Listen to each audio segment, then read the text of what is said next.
Brian, I got this funky light on, man. It's a red triangle with an exclamation point in the middle. That cannot be good. That cannot be good. Usually you got disco balls and lights in your vehicles, but that's not right. No, it's not right. And this is a zero emissions vehicle, so all new rules apply.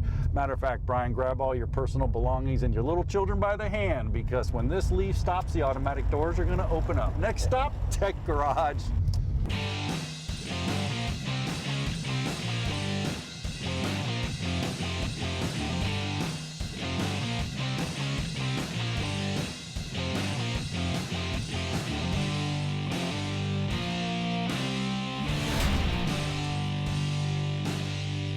Well, folks, today's show is going to be electrifying, and I mean that literally. We have a FEV, a full electric vehicle in the shop today. Welcome to Tech Garage, presented by rockauto.com. I got to tell you, I'm convinced that in this Leaf we can get that LS engine, but that's probably another show, another day.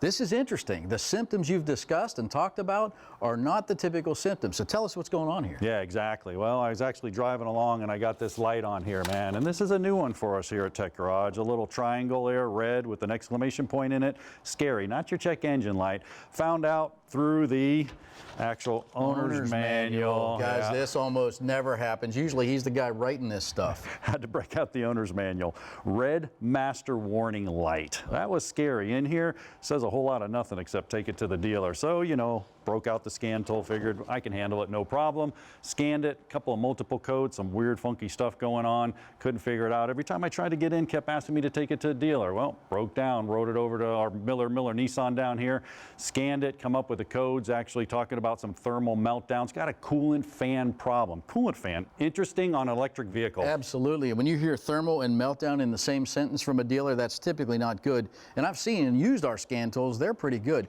It's an interesting trend, folks, that you can't harvest the code yourself with your backdoor, backyard scan tool anymore. You got to go to a dealer. So I'm glad you did. But like with any hybrid or electric vehicle, there's some real important safety procedures we've got to honor to get this thing ready to work on. I'm going to go get that going. Yeah, you know, we're talking about high voltage, but more importantly, high amperage that will kill you. So yes, that cutoff is huge. Once you pull that, take about 20 minutes, let it dissipate. Meanwhile, I got some cool demos to kind of show you the evolution of what happened to hybrids to full electric. Our friends over in Canada from Console Lab actually sent us this cool demo right here on a board so I can show you how it works. Now, it all boils down to how the car is here. You have a motor here. We call this an ICE, internal combustion engine, and then you have these motor generators, 1 or 2 motor generators, and it's pretty simple, but we have to know what's a motor and what's a generator. So if you look right over here, I have a simple motor, a couple windings right here, and what I can do is I can hook it up here to positive and negative with a 6-volt source. I can actually show you the magnetism as it starts to spin and it goes around. So my electric motor takes off, and there it goes. Now what's happening, there's a term called counter-electromotive force. You remember those old generators? I think Brian's still got one on his car. It actually sends some voltage back up through the system, and that's our generator right here. It actually induces a voltage, and when I spin that, you can actually see it right there. We'll talk about regenerative braking here in a second. But let's come back to our board here, and this is pretty cool because there's different types. You can look at that first graph, and it talks about a series, and a series is just basically like our Leaf here. It's driven by that electric motor. The ICE motor is only used to charge the battery. So what I can do here is I can hold this ICE motor, and I can actually turn it. And if you listen, everything has to spin, and it's pretty difficult to turn because the electric motor is doing all the work. The ICE isn't helping whatsoever, and you can hear it spinning. I'm driving all the generators to the wheels. Now, if you go to the next graphic, that's a parallel. We're going to use the ICE, the internal combustion engine, and the actual motor generators to work. So I'm going to do that. I'm going to take them both, listen to the difference, and watch how easy it is. I can actually spin it. So my ICE motor is helping the actual motor generator. You see that on a lot of hybrids. And I'm going down the road and I'm powering it up.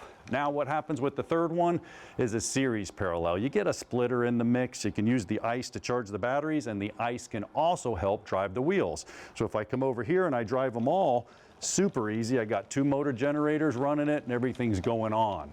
Now, you also have another thing called regenerative braking. This is our last graphic right here. If you look at the regenerative braking, I can come over here, I can hold the ICE motor, and what happens is when you start to slow down, you can see. You see it actually pulling? Now what am I doing? I'm actually pulling the actual generators, the motor generators, I'm reversing that polarity and I'm charging it. Well, how does that work? Well, come over here, I can show you. We can actually make electricity, which is really cool. I got the meter set up and I have a piece of wire right here.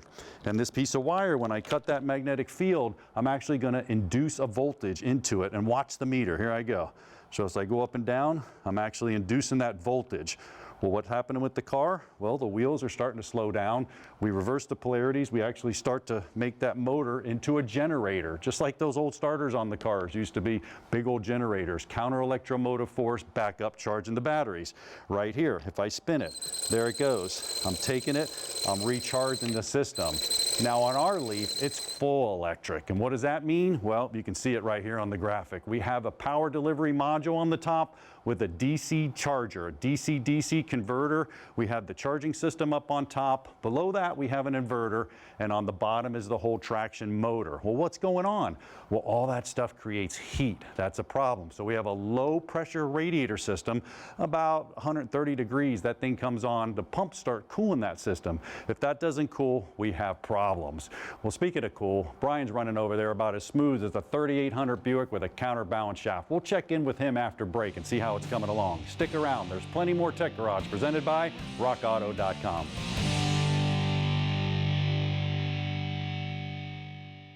Tech Garage, presented by RockAuto.com, is brought to you by Hunter Engineering, state-of-the-art wheel aligners and wheel alignment machines. Custom Auto Sound, the originator of classic car OEM to radio since 1977. And by RockAuto.com, all the parts your car will ever need. Well, welcome back to Tech Garage, brought to you by rockauto.com. Well, one final mounting bolt in the top of the old cooling fan, but before we got to this, we pulled that master disconnect switch inside. Not hard to get to, 3 10mm bolts, a cover, pull the switch. We let more than a half hour go by, so all of the energy has dissipated. Then came up to the front, pulled the charging harnesses back in. Again, just a couple bolts in here. Nissan's made this access very easy. Pulled them back out of the way. No way they can jump in and get in the way of the project now. Now we're ready to roll. Now, if you're an avid Tech Garage viewer, and I know you are, you're asking the next natural question, which is, how do you know that you got to replace the fan? Well, keep in mind, this goes back to John's trip to the Nissan dealer. They scanned the code. Then they did a final output test of the fan to see if it was in fact working or not. It was not. We couldn't even do that test with a DVOM right here in the garage. That's how proprietary all of that circuitry is. So the problem is the cooling fans. Now, interestingly, both bolts are out. There's a couple connectors over here. I've got them loose. It sits down in a channel in the bottom. It'll lift out in a second. But while we're here, this is the coolant reservoir. Now, we talked about the thermal transfer heat properties. It's all the same as a traditional big system.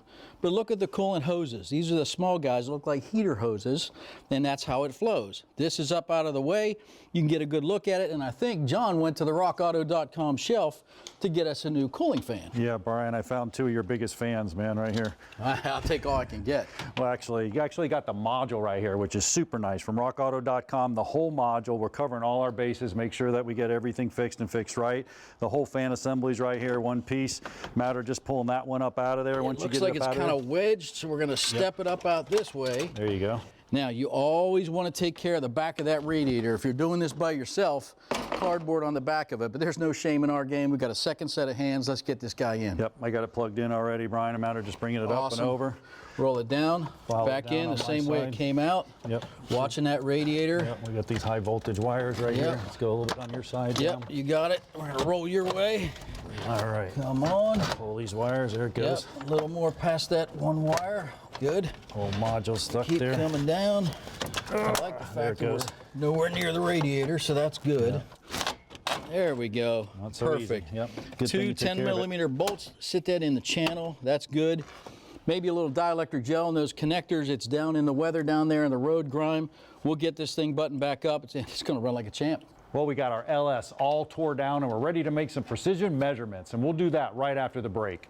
Stick around, there's plenty more. Tech Garage brought to you by rockauto.com. I just know that LS engine's going to fit in here. I just know it.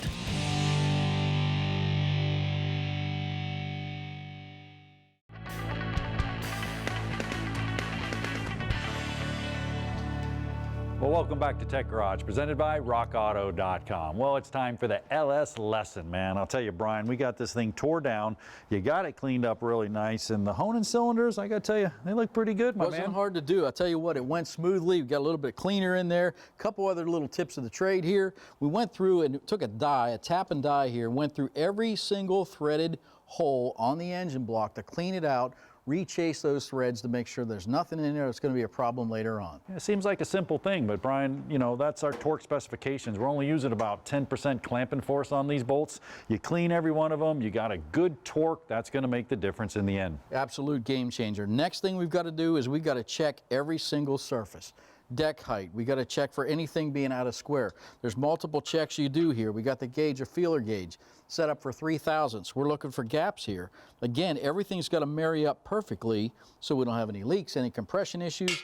You want to check this way, same sort of thing. You check this way, same sort of thing. And ultimately, we're going to come back and we're going to do a couple more checks this way. Absolutely. We'll do it on both sides. You can set that up. You can look at the first graphic there. I mean, there's all kinds of specifications out there, whether it's a service manual or a GM form. Find out what the specs are. Brian's just kind of using it as a go, no-go gauge. Well, what does that mean? We'll do that a lot. Basically, we're setting it up to the max. If it fits through there, you got a problem. Now, what's the problem? If it goes through there, you're going to have blow-by. That cylinder's not going to seal. You're going to have all kinds of issues with overheating, cooling problems, low compression. Not a good thing.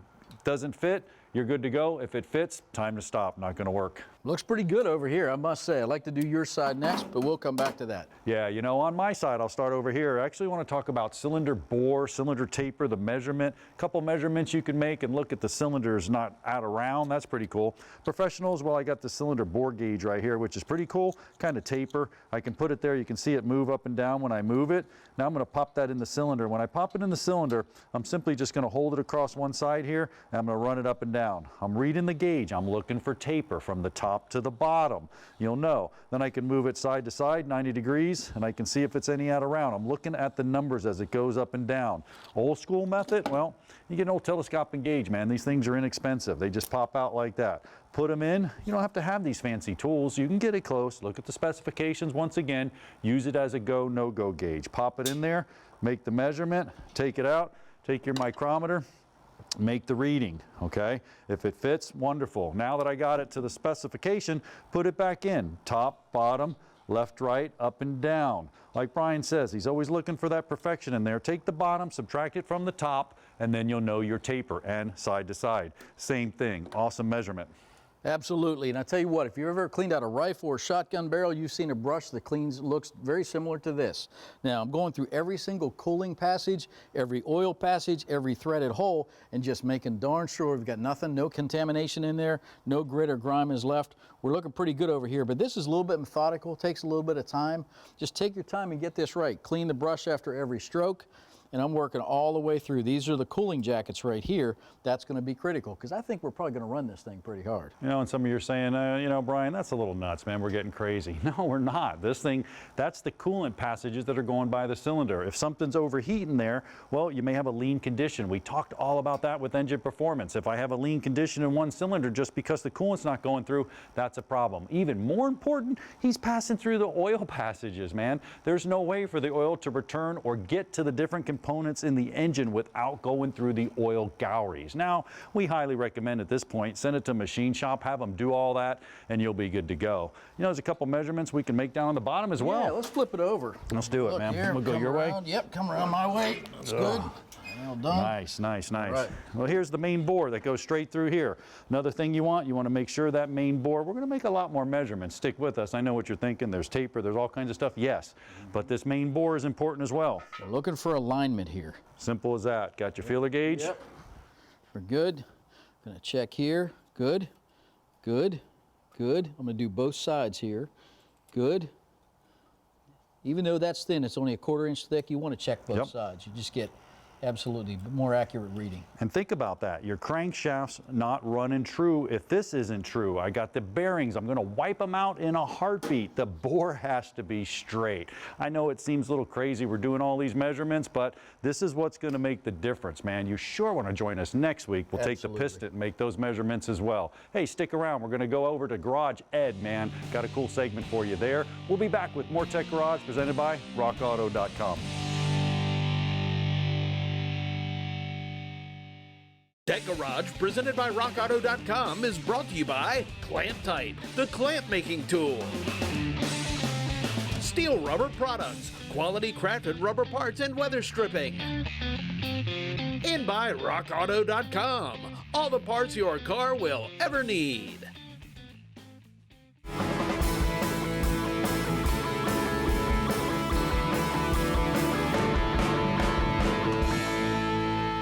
Welcome back to Tech Garage, presented by RockAuto.com. Well, this week's Garage Ed is all about the cam sensor. And boy, let me tell you, the cam sensor has changed engine performance forever. More about that a little bit later.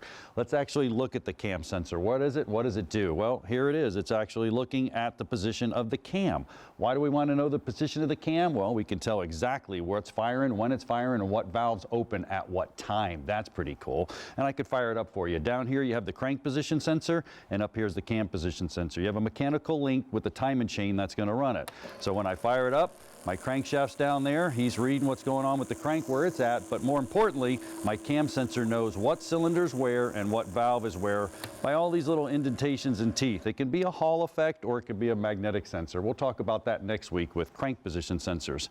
Now, what makes it such a game changer? Well, we can do misfire detection. That's pretty cool. My crankshaft is spinning around down here, and every time I get a pulse, boom, a fire, pulse, you get a little bit of a pickup there as it goes. Now, if it's picking up, and not picking up for a while, well, that's a slowdown in the crank. So what does the computer do? Looks up at the cam, says, hey, where are we? What cylinder? What's going on? Well, there's your PO 301s, 302s, 303s, exactly what's going on.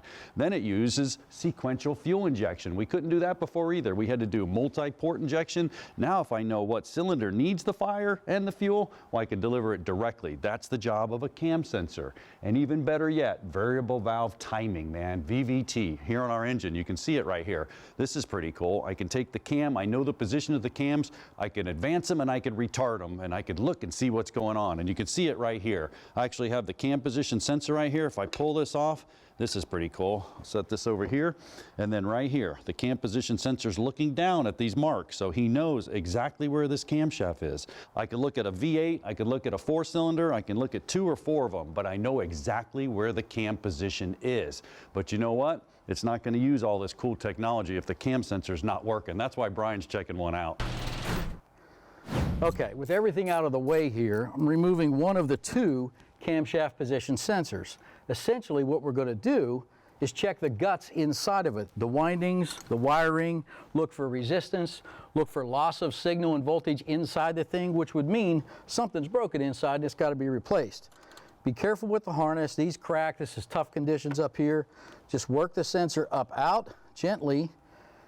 And I'll give you a good look inside here. There's 3 posts, 3 pins. You can see on the graphic here, we're going to test it 3 different ways. You're going to go pin 1 to pin 2. Look for infinity or 0. You're going to go from pin 1 to pin 3. Then you're going to do pin 2 to pin 3, and that ultimately will tell you the voltage you're sending inbound. Is it getting lost or is it coming back through? And that tells you the health of this really important sensor. What's it do? Well, you saw how it works. This is the great enabler. The computer needs to know where the valves are in relationship to the camshaft to know when to send spark and when to send that fuel charge. And these little guys have a big job in that equation. Well, for more tech tips, John and Tom got you covered. Now, Tom, whether it's a cam position or a crank position sensor, you know that computer kicks a code. It'll say cam or crank. That doesn't mean the component's bad, does it? No, you got to think about the problems that could affect any old car, the plumbing between the sensors and the computers, the wiring. At RockAuto.com, we have the connectors that all these things plug into. Under electrical connector, your crankshaft position sensor, that's something to check before you start replacing the part. Is go to that connector, it has a varmint chute on it, has it corroded, started to separate away. It might be a $2 connector versus a $100 component that needs to be replaced. Now, Tom, this is really neat about RockAuto.com. You have the view. This is neat for me because I'm looking actually the pin configuration. This is going to be just like factory. I look in there, I got the weather pack. Do you have some side views and different views I can look at? Sure, you can blow it up. You can see it from different angles. Make sure it matches your connector, and you can see what is likely to fail if there's a little O-ring or something that is letting water get in and that corrodes the connectors or expands things or something. Yeah, there's a big term out there, CPA, and it's not a public accountant. It's Certified Position Assurance. Make sure that thing's connected well. Check them out on the web. I'm going to check out Bryan. We're going to wrap things up. We're all buttoned back up, everything's torqued to spec, everything's wired back up. You know, it's interesting, with all the technology on something like this, a full electric vehicle, heat still kills. So that thermal transfer, everything being repaired in there is critical to the life of the brains of this thing. Bryan, we went electric, buddy. It wasn't that big of a deal. Just make sure that you're using the safety precautions, make sure that that thing timed out.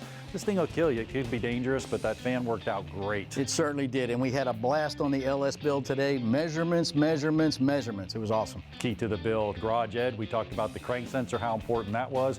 Bryan, I'm thinking this one, maybe a cold air intake, some headers, exhaust. Yeah. Wrong show. Hey, we're out of time for today. Join us next week for more Tech Garage, brought to you by rockauto.com.